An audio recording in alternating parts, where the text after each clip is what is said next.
Greetings, Mr. Chat GPT, sir. Code me a snake game in JavaScript. Thank you, sincerely, Ethan. All the best. XOXO. How good is Chat GPT at coding? Can it make a video game? All code in this has to come from Chat GPT. I'll just copy and paste, but we end up with a pile of errors and crash the screen. Will it actually make something playable? And honestly, wow.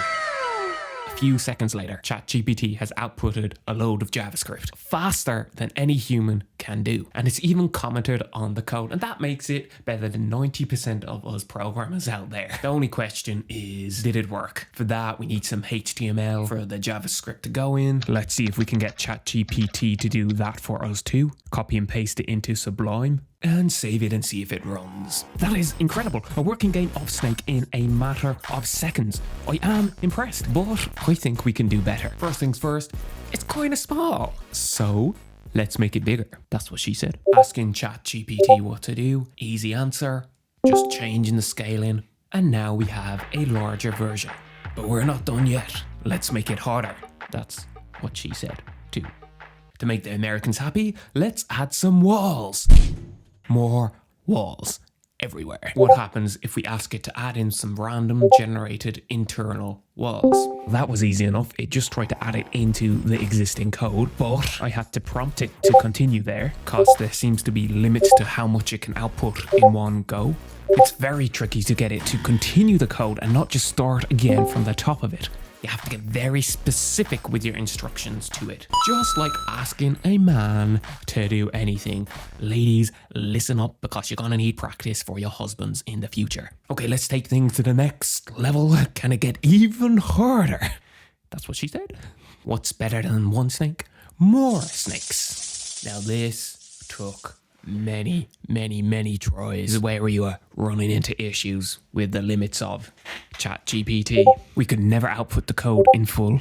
Even tried downloading Edge. Ooh, so I could use ChatGPT 4 to see if that would be better. Got a standard game, but it was incomplete. It didn't even work because the Bing chat seems to be even more limited in its output than GPT's site. So that is the first and the last time I ever Bing something.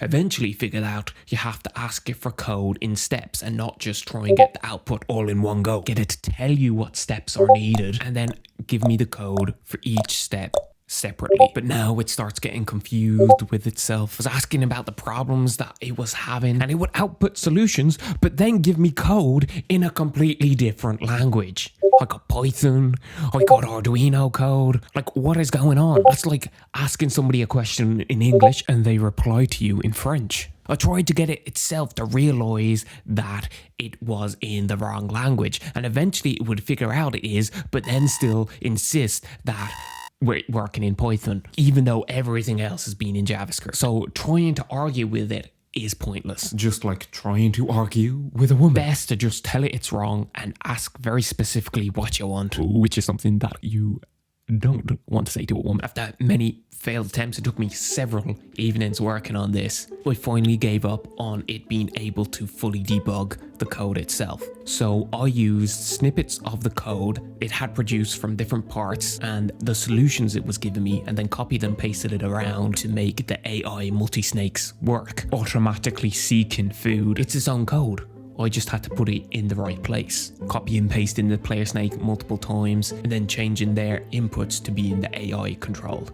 Which is honestly what 95% of programming is anyway. Copying and pasting off the internet, bashing it together until your code works. Eventually, I got it working like this. The different speeds for the snakes was its own idea in how to implement it. I asked it to how to control the different snakes. It gave me the idea, but I did have to then implement that code myself. So a small bit of cheating there, but amazingly, when I copied and pasted the entire code into it, it would give me some edge case errors, which was phenomenal because it could interpret the code and figure out problems within it itself. analysing the code and telling me what needs to be improved, and that is better than what a human could ever do just by looking at code. So at the moment it is more like a great coding tool than a magic do everything button, basically a more helpful Stack Overflow, and with the significant advantage of not having pedantic dickheads screaming at you for asking a noob